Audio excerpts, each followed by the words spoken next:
com a palavra, Dinho. Ah, obrigado. Boa noite a todos. Vamos tocar uma música que sempre nos convida, né? Ela chama-se Brilha a Vossa Luz.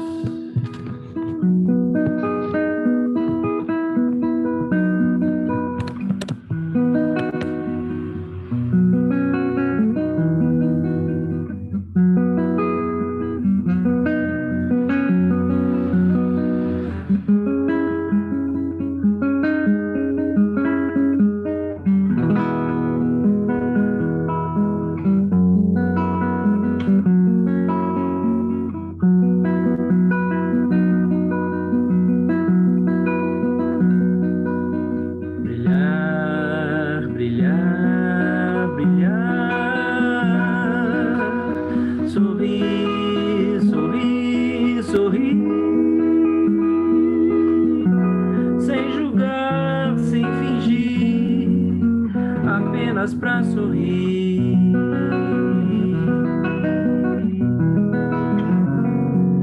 Brilhar, brilhar, brilhar.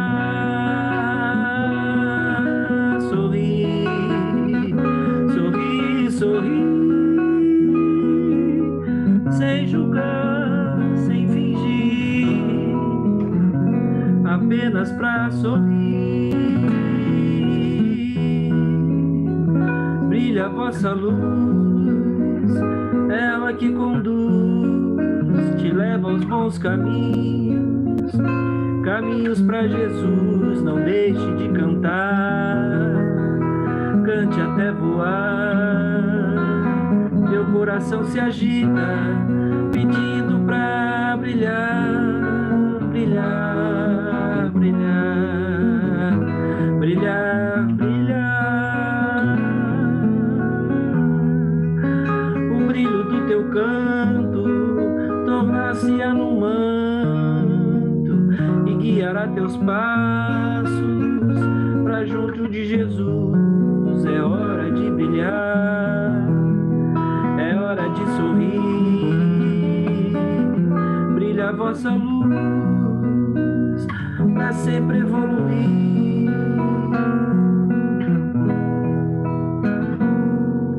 Brilhar, brilhar, brilhar.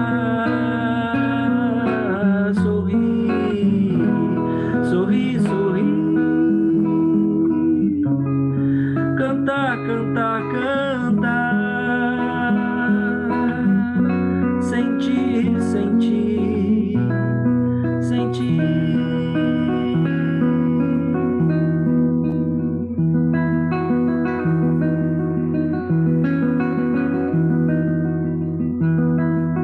Alcance a luz maior, com o brilho do teu canto, encante o teu melhor, encante com teu canto.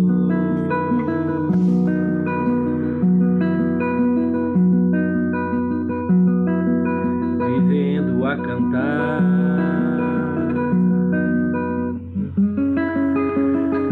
amando de Jesus. Nascemos pra brilhar, pois brilha a vossa luz.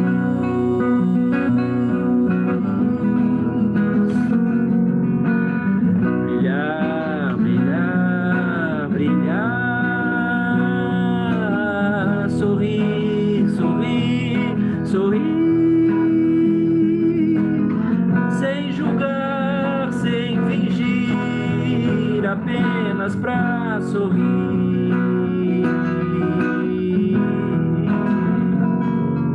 Brilhar, brilhar, brilhar. Sorrir, sorrir, sorrir. Sem julgar, sem fingir, apenas pra sorrir.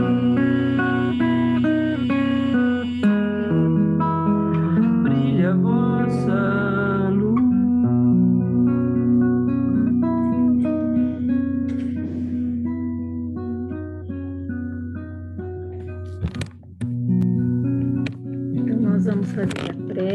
noite. Convidamos os nossos irmãos a elevarmos o pensamento a Jesus, nosso Mestre querido,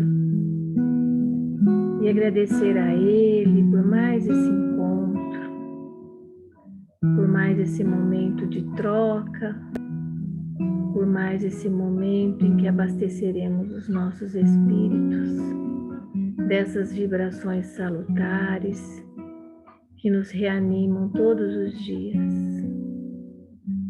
Obrigado, Jesus, por estarmos aqui em torno do vosso Evangelho, acolhidos nesse Centro Espírita Francisco Cândido Xavier, que por hora faz as reuniões de forma virtual. Nós te agradecemos, Senhor, porque podemos estar uns com os outros, nos amparando, e porque sentimos a presença dos Espíritos amigos, que velam pelos trabalhos desta casa há mais de 35 anos, diuturnamente, e que continuam nos amparando em todas as propostas que fazemos para o desenvolvimento de nós próprios. Então, em mais esta noite especial, Senhor, queremos te pedir por nós mesmos, pelas nossas dificuldades, por todas as coisas que desejamos, mas ainda não alcançamos, nas nossas realizações espirituais. Queremos pedir, Senhor, que nós possamos angariar forças para renovar os nossos propósitos no bem, no desejo constante de nos transformarmos, de recomeçarmos, de fazermos brilhar um pouquinho que seja a nossa luz.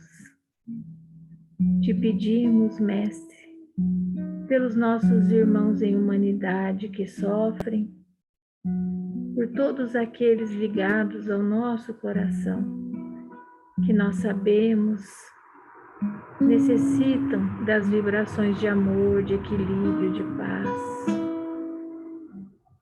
Que as vibrações desse grupo amoroso possam ser reunidas e colaborar para a melhoria da psicosfera do nosso planeta. Que o nosso irmão que aqui está, que veio trazer a vossa palavra, possa sentir as vibrações de todos nós, se sentir acolhido, inspirado, e possa, Senhor, receber também as bênçãos do vosso amor. Obrigado, Jesus, por estarmos aqui mais uma vez, e que as tuas bênçãos estejam conosco. Que assim seja.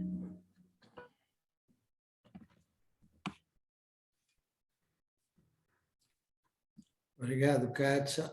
Obrigado, Tinho. A pedido do nosso querido Nilo Morrone, nós vamos ler o capítulo 10, Bem-aventurados os misericordiosos, item 9 e 10. Por que vês tu, pois, o argueiro no olho do teu irmão, e não vês a trave no teu olho? Ou como dizes ao teu irmão, deixa-me tirar-te do teu olho o argueiro, quando tens no teu uma trave? Hipócritas, tira primeiro a trave do teu olho, e então verá como has de tirar o argueiro do olho do teu irmão. Mateus, capítulo 7. O texto explicativo é de Kardec. Um dos caprichos da humanidade é ver cada qual o mal alheio antes do próprio. Para julgar-se a si mesmo, seria necessário poder mirar-se num espelho, transportar-se de qualquer maneira fora de si mesmo e considerar-se como outra pessoa, perguntando: que pensaria eu se visse alguém fazendo o que faço?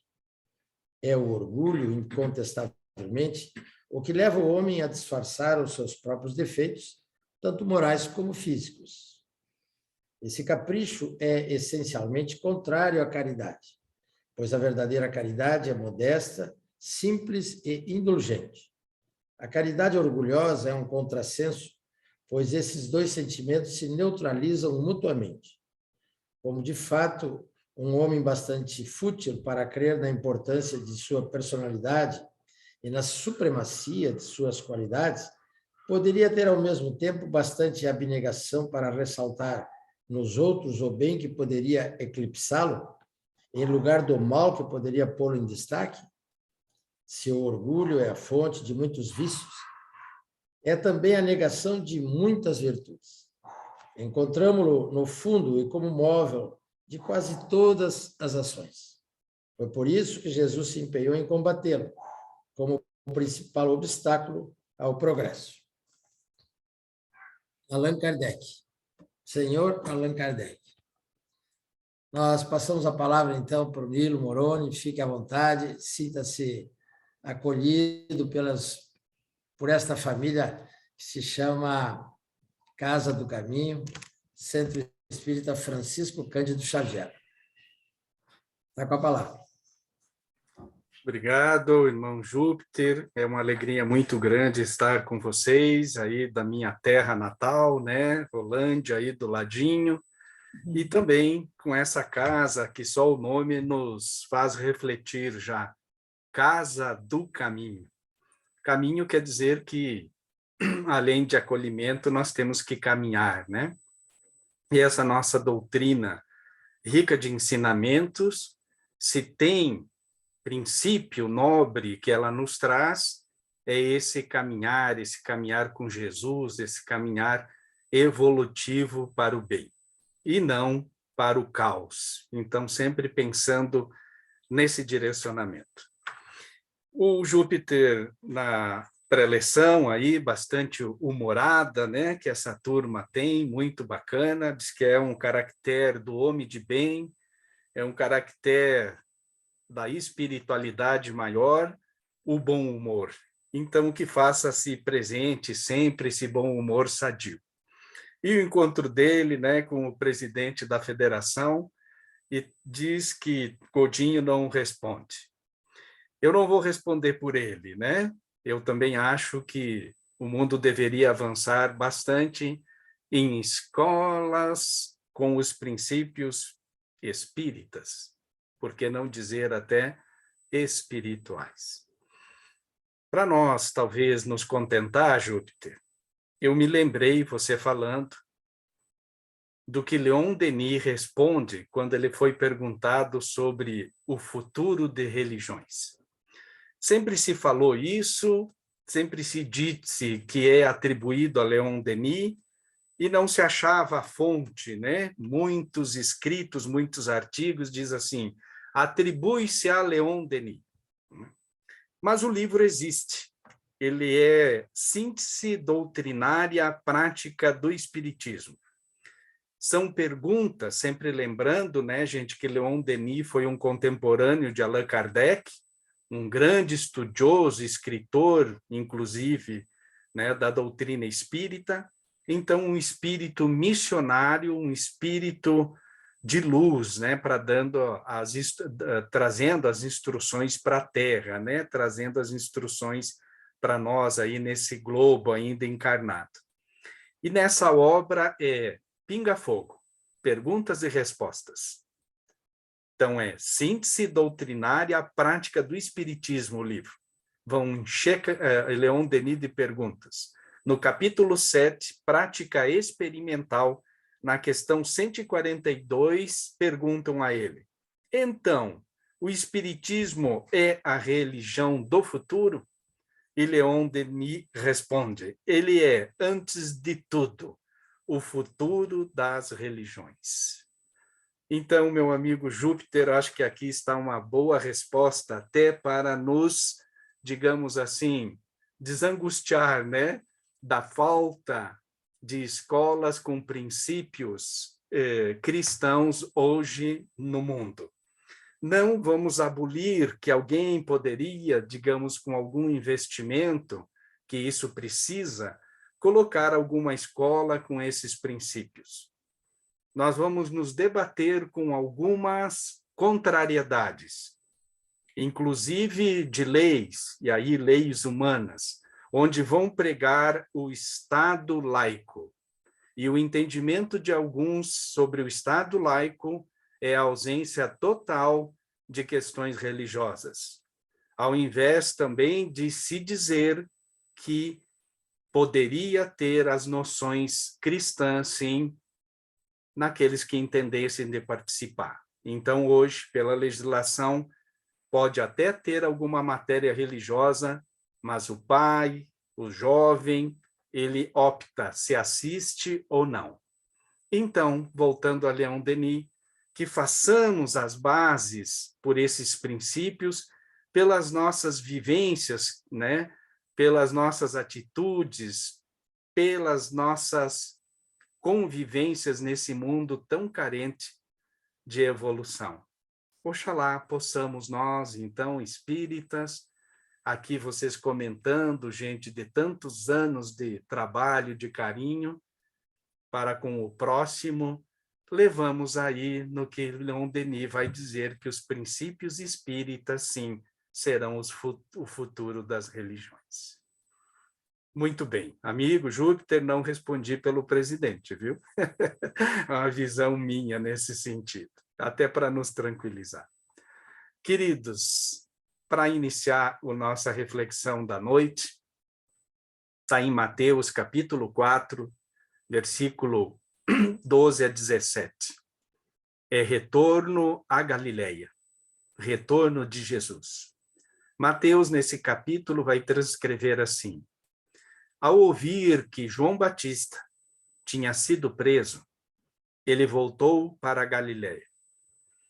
Então, Jesus sai de Jerusalém, volta para Nazaré e vai morar no norte lá da Galileia. Vai morar lá à beira-mar do mar de Genezaré, Carfarnaum. Deixando Nazaré, foi morar em Carfarnaum, à beira-mar, nos confins de Zabulão e Neftali. Então, o norte lá da Galileia da época, né, era considerado assim um confim. Por isso que se usa essa palavra. Jesus, então, vai iniciar, depois da prisão de João Batista, o seu ministério. Ele está lá naquelas terras de Zabulão e Naftali. Essa predição está também em Isaías, que o Messias se deslocaria para fazer aparecer o quê para essa nossa humanidade?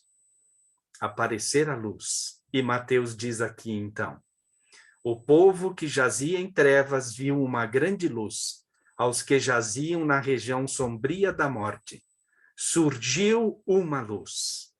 A partir deste momento, começou Jesus a pregar e dizer: arrependei-vos, porque está próximo o reino de Deus. Jesus deixa bem claro, então, duas palavras. Ele faz um convite ao povo da época: arrependei-vos, e diz a razão: está próximo o reino de Deus. O nosso tema de hoje, então, da nossa palestra, numa trilogia que talvez esse princípio das religiões do futuro vai nos trazer: arrependimento, expiação e reparação. Item 16 do Código Penal da Vida Futura vai dizer que essas são as 3 condições para nós aplacar uma falta. Então, o nosso tema de hoje, ao encontro do que está aqui, que Jesus vai nos trazer de arrependei-vos. É o convite, essa luz do mundo nos confins está trazendo para orientar a humanidade. Arrependimento, então, Kardec vai defini-lo. Os espíritos vão trazer a definição. E nós já vamos nos perguntando: por que as 3 condições para aplacar faltas nossas, né? O Céu e o Inferno, esse livro da codificação, não tão, talvez, manuseado como deveria. Eu costumo dizer, gente, que ele é a prática os outros livros têm a teoria, e o céu e o inferno ele descreve espíritos felizes, espíritos infelizes, as condições espirituais. Então, ele tem muito a ver com a prática. E lá no capítulo 6, no item 4, da segunda parte, tem uma definição de arrependimento, ligando no convite de Jesus para nós nos arrependermos. Aquele povo da época preparado, então, para ouvir que estava na hora do arrependimento. O arrependimento traduz-se como um processo de conscientização de erros cometidos, do uso indevido do livre-arbítrio. Conscientização. Então, nós já podemos imaginar que não por todas as mentes e não em todos os momentos da nossa própria vida nós conseguimos fazer a conscientização dos nossos erros. Se não conseguimos fazer a conscientização dos erros cometidos por esse uso indevido desse instituto nobríssimo, né, que Deus nos deu, que é o livre-arbítrio, nós não conseguimos nos arrepender. Melhor dizendo, talvez, a gente nem se apercebe do que fez e nem percebe que tem que arrepender. Porque ainda nos faltam condições de fazer esse entendimento. Então, como é que eu vou aplacar uma falta se eu não conseguir ainda nem distinguir que foi uma falta? É interessante. Continua Kardec. Pondera, a propósito, diz aqui. O espírito só compreende a gravidade de seus malefícios depois que se arrepende. O arrependimento acarreta o pesar, o remorso, o sentimento doloroso, que é a transição do mal para o bem, da doença moral para a saúde moral. Então, queridos, o convite de Jesus, arrependei-vos, ele é um santo de um remédio. E ele vem com outros remédios. Ele vem com certa medida, ele vem com peso, né, para a nossa consciência. Ele acarreta o pesar, ele vai desencadear o remorso. O sentimento, ele é doloroso mesmo. Então, o arrependimento, ele tem uma fase psicológica, vamos falar assim, bastante aguda, para fazer essa nossa conscientização. Imaginemos, então, esse mecanismo, que é mecanismo de Deus Pai, colocando para nós o chamamento do arrependimento, mas, ao mesmo tempo, com essa conscientização. E aí imaginamos esse complexo espiritual que nós somos. E a questão 621 do Livro dos Espíritos vai dizer aonde está a lei de Deus? Aonde que ela está escrita? Na consciência. Se ela está na consciência, começa a conscientização. E algum mecanismo que esse Pai amoroso nos deu, ele desperta em nós para começarmos a conscientizar, a saber que nós temos que começar a arrepender. Como diz aqui, às vezes ele é doloroso, mas é a transição do mal para o bem. Então, são institutos divinos que só vão nos ajudar. Continua a codificação. Faça necessário que o indivíduo reconheça que errou, que tenha remorso. Essa é outra condição. Se me vem certa intuição de arrependimento, de conscientização, mas eu acho uma desculpa de que eu estou certo e não estou errado, eu não desencadeio o remorso. Porque eu vou me achar na condição de certo do mundo, né? Então, não errei. Então, não tem do que me arrepender. Então, tem uma condição aqui. é necessário que o indivíduo reconheça que andou no erro, para conseguir ter arrependimento. Que doutrina esclarecedora, né? Que bom que ela nos chama a essas condições. Agora, a codificação começa a explicar o que é o remorso. Remorso é uma espécie de catalisador que, ao mesmo tempo que expõe o sofrimento do erro cometido, é instrumento libertador que, bem utilizado, conduz o sofredor ao arrependimento. É pelo arrependimento chegar à reparação do mal cometido. Então, para nós conseguir reparar, nós temos que arrepender. Para arrepender, nós temos que desencadear o remorso dentro de nós. E esse remorso é catalisador. Catalisador, está lá no dicionário, ele é estimulador, ele é incentivador. Então, a fase do remorso, em muitas situações da nossa vida, ela é necessária. Só ela não é estacionária. O remorso não pode estacionar e tomar proporções que ele não mereça, na medida que ele é remédio para a cura. Se nós somatizarmos remorso, ele vai desencadear doenças. E ele é mecanismo de cura, longe de ser doença. Então, é um mecanismo que nós temos que fazer, digamos, com parcimônia, com inteligência, não deixar que o remorso tome proporções e não se suba o degrau seguinte, que é chamado aqui do arrependimento.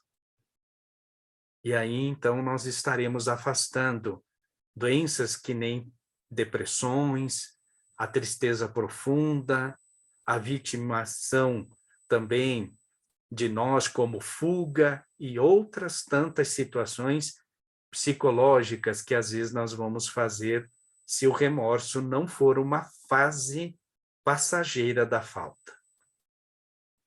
Remorso e arrependimento não são exatamente, então, palavras sinônimas, né?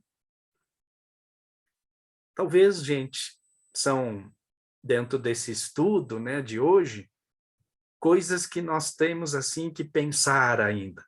Eu diria que esses institutos divinos do remorso, arrependimento e tantos outros, nas suas extensões infinitas que Deus Pai nos deu, na infinitude também das almas, cada um tem a sua maneira, né, de ser, digamos, tratados esses institutos, o que eu estou entendendo, por essas lições nobres, por esse convite de Jesus em Mateus 4 sobre o arrependimento, né?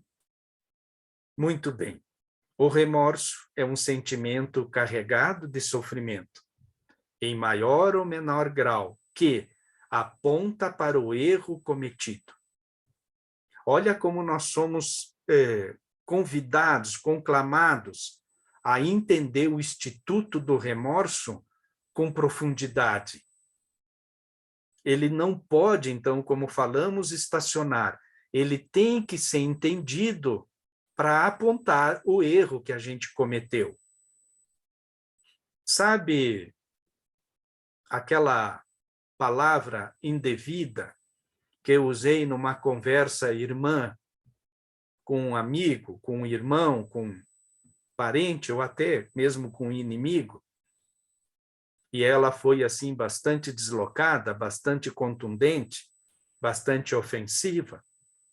E isso nós estamos fazendo o exercício do remorso. Mas com quê? Com inteligência, para apontar o erro cometido. E aí nós podemos ficar tranquilos, porque a prova do que nós estamos aprendendo, ela vai, nos dias seguintes, ela vai aparecer. Em situação parecida, se Deus quiser, até com o próprio irmão ofendido. Para nós, então, com esse remorso que nós fizemos, apontando o erro, a gente fazer a correção. Bom, depois do remorso, o arrependimento é a fase seguinte, em que a mente consegue raciocinar a dor do remorso e planificar meios para reparar o erro cometido. Reparar. Agora entrou uma palavra, né, que está aqui nos institutos de aplacamento dos erros. Arrependimento, expiação e reparação. Kardec vai dar uma definição depois de reparação numa nota de rodapé da obra aqui, do capítulo do Céu e Inferno. Ele vai dizer uma coisa assim, que é principiológica. Está nos princípios das leis de Deus. Só. E aí que entra, talvez, Leon Denis, meu amigo Júpiter, nessa situação toda, né? Só esse princípio não é detectado por nenhuma outra doutrina.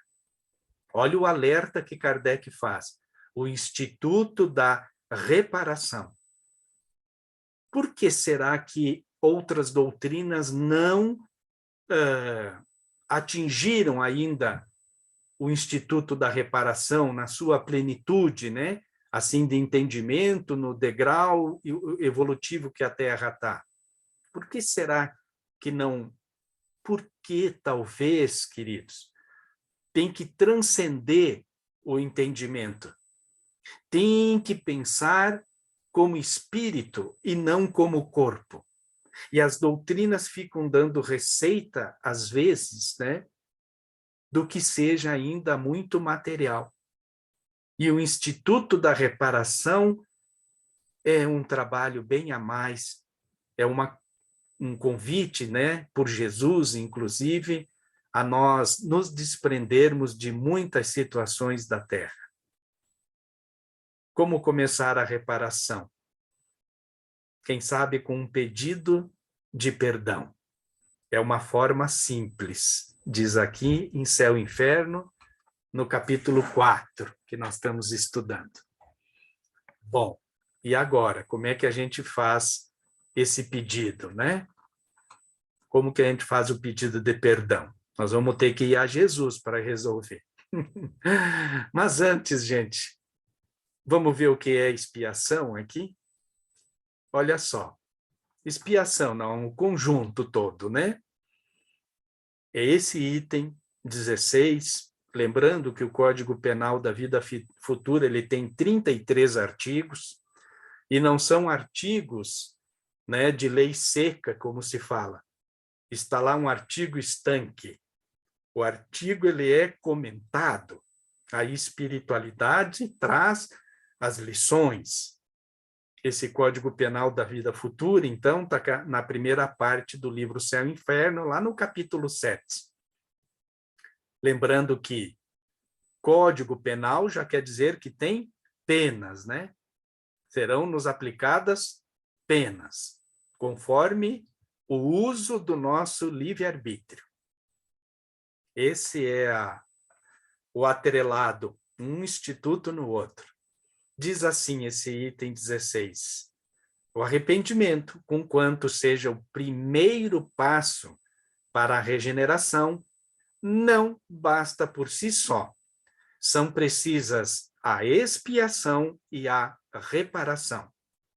O arrependimento, expiação e reparação constituem, portanto, as 3 condições necessárias para apagar os traços de uma falta e suas consequências. O arrependimento suaviza os travos da expiação, abrindo pela esperança o caminho da reabilitação. E aí vem a conclusão máxima, assim, dos 3 institutos divinos. Só a reparação, contudo, pode anular o efeito, destruindo-lhe a causa. Do contrário, o perdão seria uma graça, não uma anulação. quanto ensinamento, né? Quanto ainda a humanidade vai ter que caminhar para entender esse instituto nobre da reparação, que essa doutrina nobre está nos trazendo para a evolução dessa terra, que nós, né, almejamos tanto seja para o mundo de regeneração. Não basta arrependimento e expiação. Aí eu sempre penso isso, inclusive com a cabeça de advogado, né? Alguém da área do direito aí sabe do que eu estou falando. As leis humanas não me exigem o arrependimento. Elas vão me exigir expiar, eu pagar perante a lei. E aí eu estou livre. Só que aqui essas lições estão nos dizendo que uma falta perante Deus, eu não consigo aplacar ela, né? Olha como diz aqui, apagar os traços de uma falta e suas consequências, sem a reparação. No mundo corporal, se eu expiei, eu paguei de alguma forma, né? Eu fui penalizado e paguei, a minha dívida está quitada. Não me exige a reparação e eu quito ela, então, pela expiação, pelo pagamento, pela remissão. Agora, a falta divina aqui, a justiça divina, nós não chegamos nem a expiar direito se a gente não arrepender. Aí Deus é magnânimo, né, queridos? Assim, Deus ele quer a evolução do ser.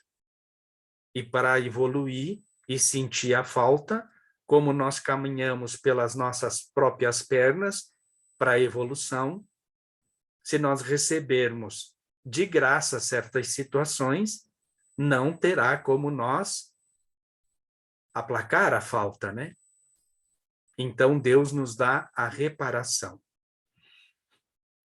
Queridos, eu confesso a vocês, né, estudando a matéria de algum tempo, passa essas condições, e até o momento, o quanto é difícil, às vezes, entender que nós aplacar é reparar.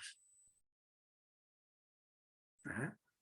É uma situação, assim, eu diria, de muito entendimento íntimo, de muita caminhada interior. E por que que eu digo isso? E eu me coloco, gente, sem, né, assim, muito humildemente aí perante vocês e tudo. Sou bem sincero, né, confessar isso assim. Queridos, quantas vezes eu gostaria de ter a graça toda. Deus, eu já arrependi, já orei, agora você me aplaca a falta. Para que eu tenho que trabalhar e reparar, né? Então, a gente tem esse anseio, né, gente? Pelo menos eu tenho, né? Estou dizendo aqui. Muito bem, vamos tentar resolver isso. Tentar resolver, não. Vamos tentar nos instruir com isso, né? Vamos para Jesus de novo. Está no capítulo 10, que até foi um dos itens que o Júpiter leu no início, né? Item 9 e 10 que ele leu, mas esses itens aqui do perdão, como que eu tenho que fazer esse perdão para não ter essa graça, né? Jesus vai dar o início dele. Então, nesse capítulo 10 do Evangelho segundo o Espiritismo, bem-aventurados os que são misericordiosos, né? Perdoai para que Deus vos perdoe. Jesus vai dar duas instruções, quer dizer, recortamos duas instruções de Jesus. Jesus diz assim, em Mateus 6, capítulo 6, versículo 14 e 15. Se perdoardes aos homens as faltas que cometerem contra vós, gente, parece que a doutrina continua tudo de Jesus, né? Parece não, é a certeza. Fala em falta, Jesus está falando aqui. Se perdoardes aos homens as faltas que cometerem contra vós, também vosso Pai Celestial vos perdoará os pecados. Gente, Jesus está trazendo a justiça divina uma condicionante. Tem uma condição. Se você perdoar, o Pai também perdoa. Jesus continua com a instrução. Mas se não perdoardes aos homens quando vos tenham ofendido, vosso Pai Celestial também não vos perdoará. Então, Jesus reforça a condicionante. É também, está bem dito, Deus quer que nós perdoamos. Nós perdoando, nós estamos jogando a nosso favor, né? Nós estamos sendo inteligentes. Aí, como é que a gente perdoa? Aí temos que recorrer ao arrependimento e tantas outras situações. Bom, o que Pedro vai fazer em Mateus 18? No meu entender. Pedro ficou curioso com a instrução de Jesus aqui. Jesus diz, tem que perdoar, senão o Pai não perdoa. Né? Jesus continua a instrução em Mateus 18, dizendo assim, se contra vós pecou o vosso irmão, ide fazer-lhe sentir a falta, em particular. Jesus frisa de novo, Mateus põe aqui, salientando, a sós com ele. Então, nos dias de hoje, não é nas redes sociais, né, queridos? Talvez na mensagem privada. Jesus está dando a instrução aqui. Alguém pecou contra nós, nós podemos chamar para um diálogo sadio, só nós e o ofensor.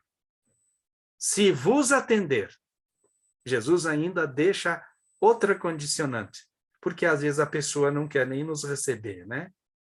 Terei ganho o vosso irmão.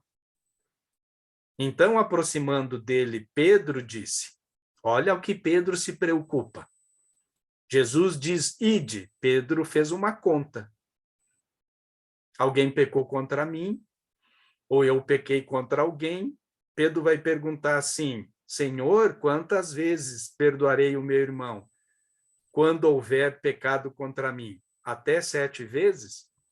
Pedro deve ter feito uma conta assim, quantas Jesus está dizendo para ir, ele ofendeu, eu também, agora quantas vezes eu vou? Né? Só uma? Pedro dá 7 vezes. E Jesus dá a resposta conhecida, magnânima, né? Não vos digo que perdoeis até 7 vezes, mas até 70 vezes 7. Aí dá para fazer a conta, né? Cada falta aqui ir e voltar. Então, é infinitas vezes que nós temos que fazer o exercício, né, do arrependimento, o exercício do perdão. E sempre lembrar de Pedro, que talvez se preocupou quantas vezes Jesus vai dar, assim, as infinitas vezes que temos que fazer. É trabalho, né? Vamos lá. Item 4 dessa mesma lição do capítulo 10, segundo o Espiritismo, vai dizer que a misericórdia é o complemento da brandura. Porquanto, aquele que não for misericordioso não poderá ser brando e pacífico. Eu fiquei pensando, gente, tentando qualificar, né? Classificar as duas situações, a brandura e a misericórdia. Aí eu trago para vocês essa singela interpretação, que vocês podem ampliar, né? Até discordar com toda naturalidade, que a brandura é o que a gente parece, às vezes, contra os outros, né? Para os outros. Aí a gente olha alguém mais sereno, mais calmo. Nossa, aquela pessoa é branda, né? Aquela pessoa parece pacífica. Então, é um passo, talvez, né? Nós parecermos para alguém nesse sentido. Agora, a misericórdia, que é o complemento da brandura, aí ela vai bem mais além. Aí já é as nossas atitudes íntimas, já é nossos exercícios de ir até o outro para fazer, então, essa parte caridosa, né, da brandura, completar ela. ser misericordioso. Emmanuel vai dizer que Deus, antes de ser justo, ou até justiceiro, como alguns pensam, implacável, ele é misericordioso. Todos esses institutos, ele nos chama, então, a gente dar um passo adiante nessas questões das nossas faltas, como nós corrigimos ela por nós mesmos. Muito bem, falamos de arrependimento, um pouco de reparação. Mas o que é a expiação?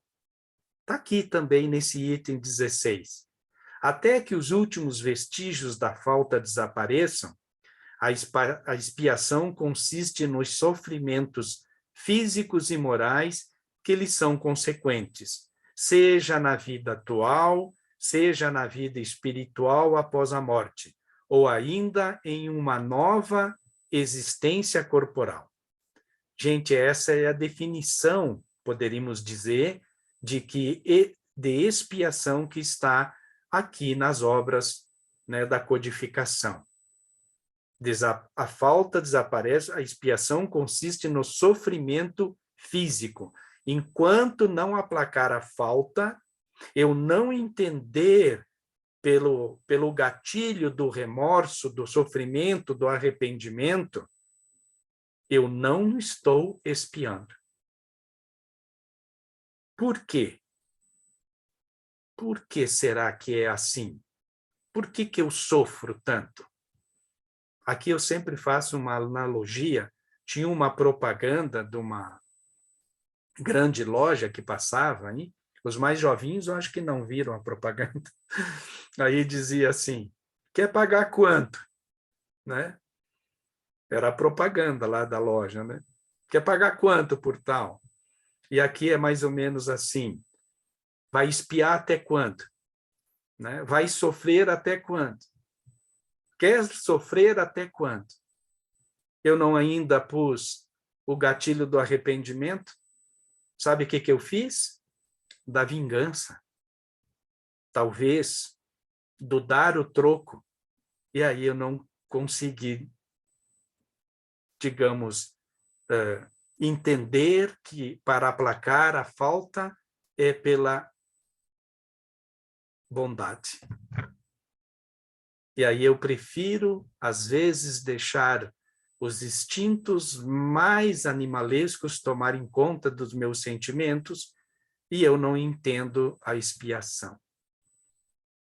Não é por acaso, então, que na ordem da codificação essa expiação está no meio, entre o arrependimento e a reparação. Ela é o elo. Eu tenho que saber, então, até a maneira como expiar. Oxalá com menos sofrimento e mais trabalho. Seria o ideal, né? Muito bem. Gente, lembrando, numa passagem rápida da classificação dos mundos, que o mundo de regeneração, essas energias todas de expiar já são bem enfraquecidas e em muitos dos seus habitantes elas são nulas. Lembrando aquela classificação de Kardec dos mundos, né?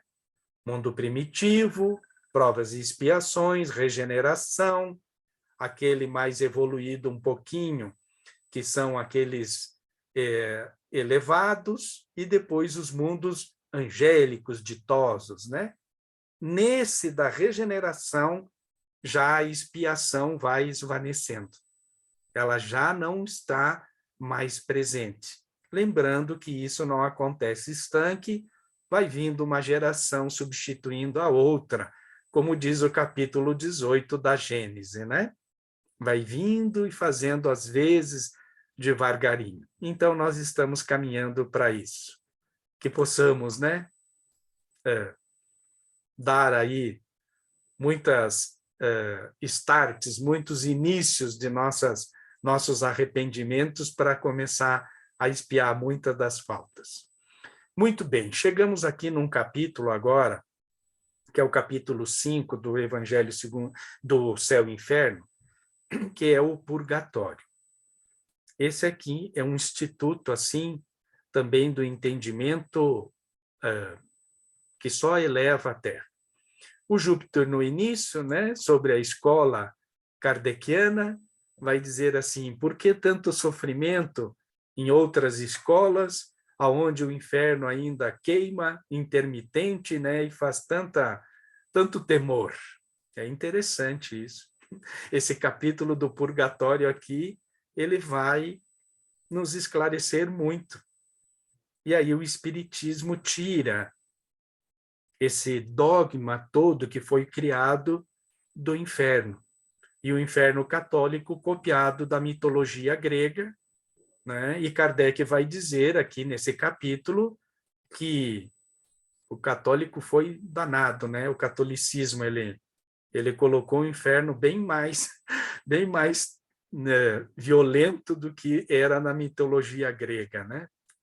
E aí vem a libertação por essa doutrina. Nós não temos, então, essas passagens aqui do inferno, é o purgatório. Nesse capítulo, no item 6, diz assim: devido às suas imperfeições, o espírito culpado sofre primeiro na vida espiritual, sendo-lhe depois facultada a vida corporal, como meio de reparação. Então, para nós repararmos as nossas faltas de outras encarnações, é necessário a reparação.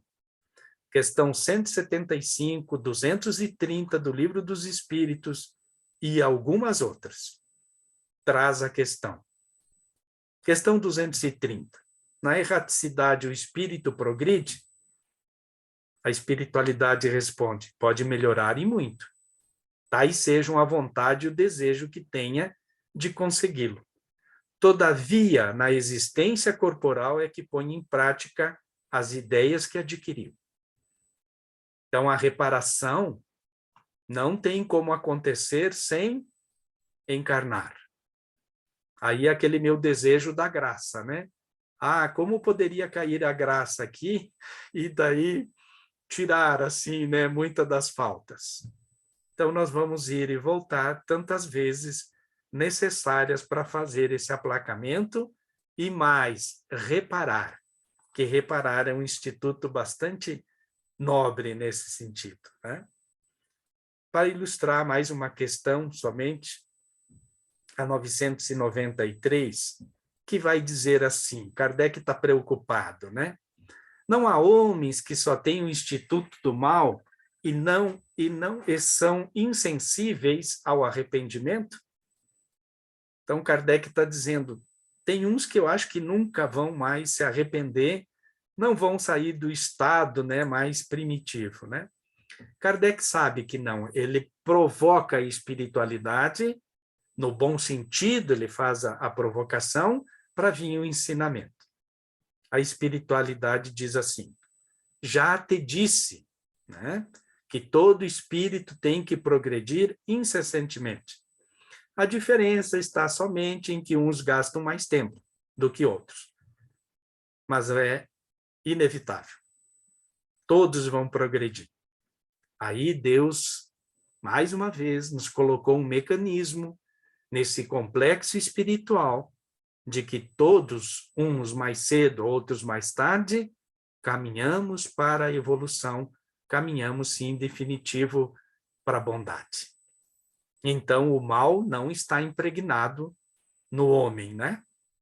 Por Deus. É um desenvolvimento nosso. Aí, lembrando a questão 120, que vai lá perguntar, o homem é fadado lá, a fieira do mal, ele tem que passar pelo mal? Os espíritos respondem, não, pelo mal não. Pela fieira da ignorância, sim. O mal não é de Deus, né? Muito bem. Reparação.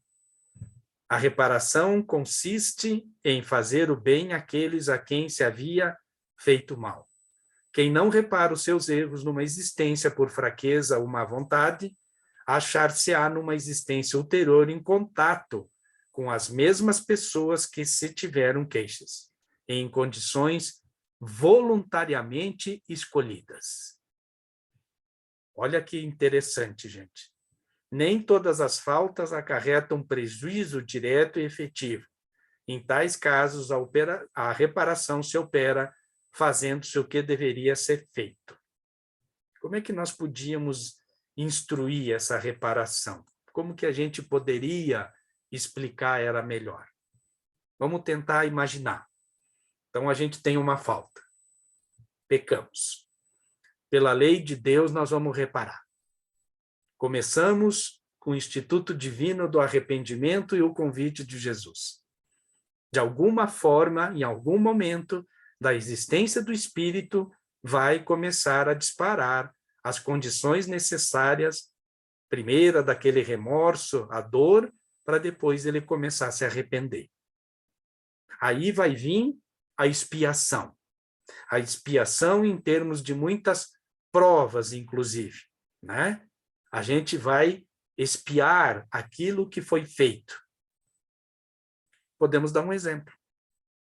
767 é uma questão instrutiva nesse sentido. O trabalho é dado ao homem para quê? Lá a pergunta de Kardec.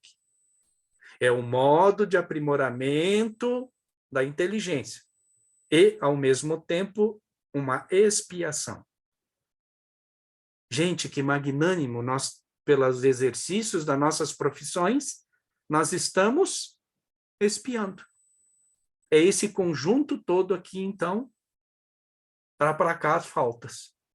De alguma forma, eleva-nos a inteligência, porque deparamos com vários casos que nós temos que desenvolver o conhecimento, e, ao mesmo tempo, nós já estamos colhendo isso.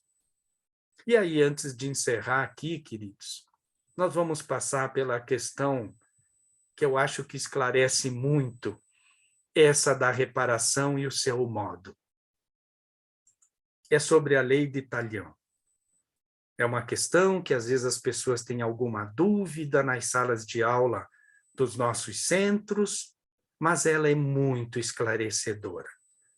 E passa pelas 3 fases do que nós estamos hoje aqui, né, estudando, rememorando essa boa doutrina para a nossa elevação. É a 764 do Livro dos Espíritos, que vai falar sobre a lei de Talion. Disse Jesus, diz Kardec para a espiritualidade, quem matou com a espada, pela espada perecerá? Estas palavras não consagram a pena de Talião e, assim, a morte dada ao assassino não constitui uma aplicação dessa pena? Kardec está trazendo, gente, esse instituto de Talion, lembrando que não é uma pessoa, né? Às vezes até alguns alunos perguntam quem foi esse cara, né, Talion? Não é um instituto nobre, que já está nos códigos lá de Hammurabi, 1.700 anos antes de Cristo, que quer dizer assim, literalmente, tal e qual. Então, na época, uma lei dessas, ela é evolutiva. Ela veio para evoluir. Se você perdesse um dente, alguém tirasse um dente, antes da lei poderia matar, né? Aí não, é dente por dente, então só tira o dente do outro. E assim por diante. Então, é uma lei evolutiva, é um instituto que evoluiu a humanidade. Quantas vidas foram poupadas tentando se fazer justiça, igualar.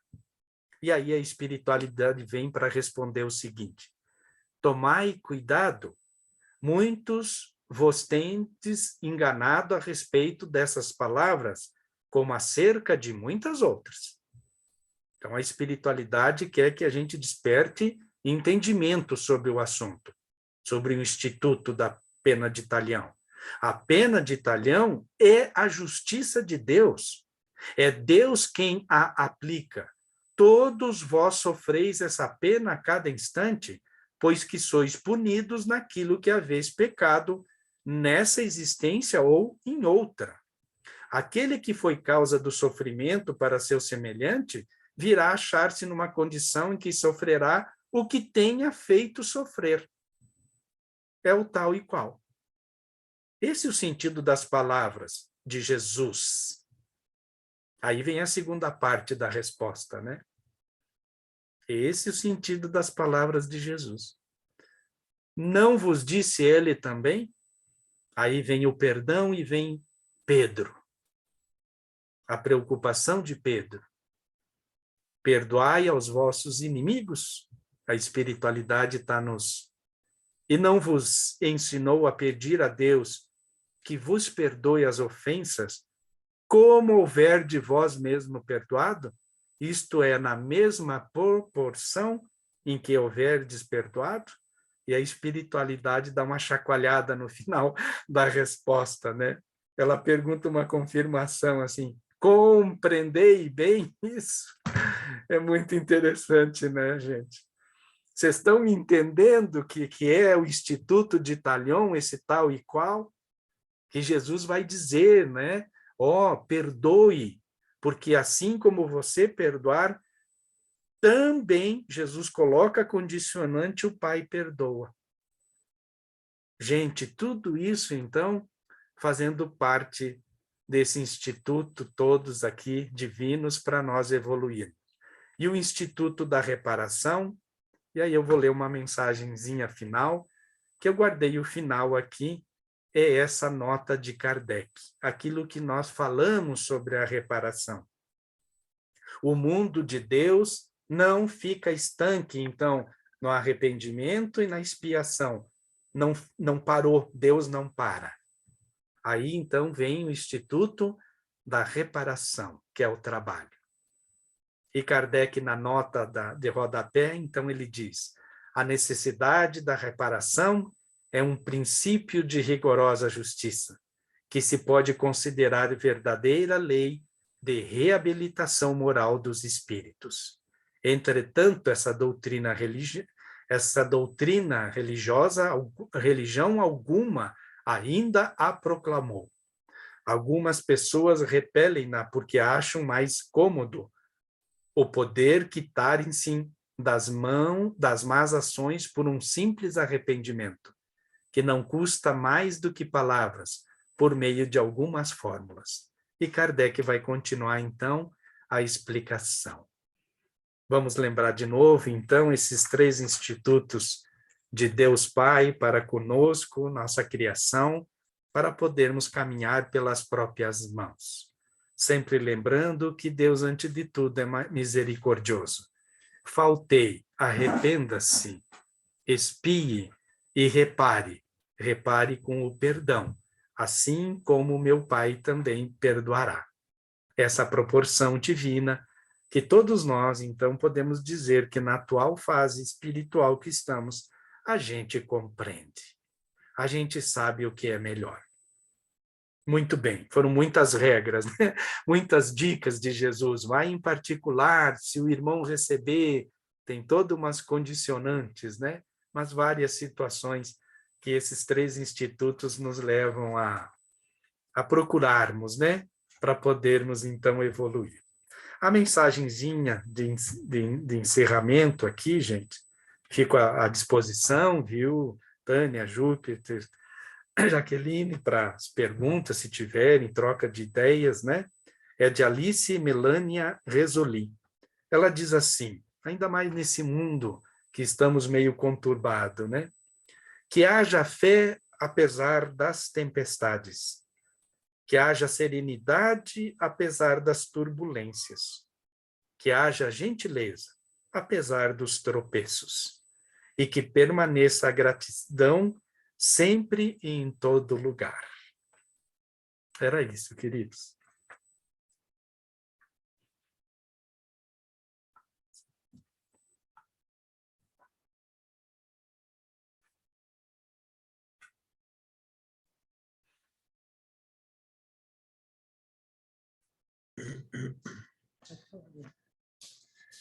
Oh, Morrone, muito obrigado pela aula magistral que você deu. E esclarecimento da beleza e da profundidade da proposta de Kardec, esclarecendo, né? Esclarecendo Jesus, que é exatamente aquilo que nós precisamos, o entendimento profundo do que ele falou. E eu vou pedir, então, ao Fernando para fazer a prece de encerramento, as palavras finais, Fernando, e a prece de encerramento e o agradecimento ao nosso querido Nilo Moroni. Vamos lá, então. Bem, Nilo, em nome da família Casa do Caminho, Centro Espírita Francisco Cândido Xavier, eu gostaria de agradecer do fundo do coração essa mensagem tão bela, né? E que nos faz pensar sobre a nossa missão aqui na Terra, né? Esses ensinamentos tão claros, que são tão difíceis de serem aplicados no nosso dia a dia, né? Eu agradeço a Jesus por mais essa oportunidade de estarmos reunidos aqui em seu nome e recebermos a luz desses ensinamentos que nos fazem refletir, que mexem com a nossa consciência, que através da ação da nossa vontade, eles possam mudar os nossos sentimentos, fazendo com que possamos agir de forma mais coerente com os ensinamentos do Mestre, pois buscamos, através desta convivência pacífica, a evolução. Que a energia gerada nessa reunião de amor, de paz, de quietude, possa se espraiar às nossas famílias, aos nossos bairros, às nossas cidades, e que ela se una à energia de outras pessoas que, como nós, desejam bem, buscam a paz, e aos poucos, ir transformando as energias do nosso planeta nesta fase de transição e que tanto precisamos dessa luz para podermos atravessar com aprendizado essa fase de pandemia que mexe tanto com os nossos sentimentos e que elas possam chegar até os nossos irmãos nas ruas, nos presídios, nos hospitais, e harmonizar junto a eles, para que eles também possam passar por essas experiências com aprendizado, evoluindo de mãos dadas conosco. Muito obrigado aos mentores da casa, aos nossos mentores, a Eurípides, Barçanufo, a Jesus. Que assim seja. Muito obrigado.